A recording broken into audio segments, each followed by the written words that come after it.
भारत के अशोकपुर शहर में राजीव थका हुआ अपने अपार्टमेंट के सामने के दरवाजे से अंदर आया और राहत की सांस लेते हुए अपना बैग जमीन पर गिरा दिया। आखिरकार सप्ताहांत आ गया था और वह अपने पसंदीदा शगल सोने के लिए इंतजार नहीं कर सकता था। बाहर की अंधेरी रात उसके मूड को प्रतिध्वनित कर रही थी। टिमटिमाती स्ट्रीट लाइटों की छायाएं एक गर्म आलिंगन की तरह थीं। जैसे ही उसने आरामदायक कपड़े पहने, राजीव का उत्साह बढ़ गया। वह कार्यालय में एक और थकाऊ सप्ताह से बच गया था और अब मैराथन नींद सत्र के साथ खुद को पुरस्कृत करने का समय था। कोई अलार्म नहीं, कोई मीटिंग नहीं, कोई डेडलाइन नहीं, बस अपने तकिए के सामने मधुर समर्पण। उसने जम्हाई ली, अपनी थकान का भार कम महसूस किया और बेडरूम की ओर बढ़ा। रात की रोशनी की नर्म चमक ने उसे बुलाया और राजीव की आंखें प्रत्याशा में झुक गईं।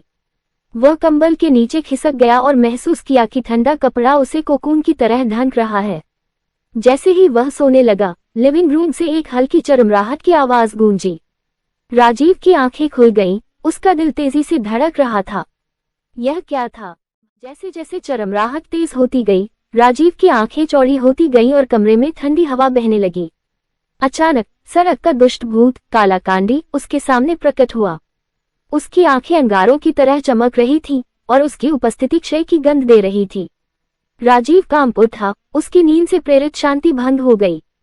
कालाकांडी की हड्डियों वाली उंगलियों ने उसे पकड़ लिया और राजीव चिल्लाया, मेरा सप्ताहांत नहीं।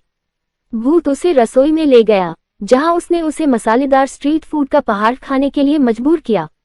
राजीव की स्वाद कलिकाएं डर से चीख उठीं, जबकि कालाकांडी ने कहा, तुम फिर कभी मेरे नाश्ते के समय सो नहीं पाओगे।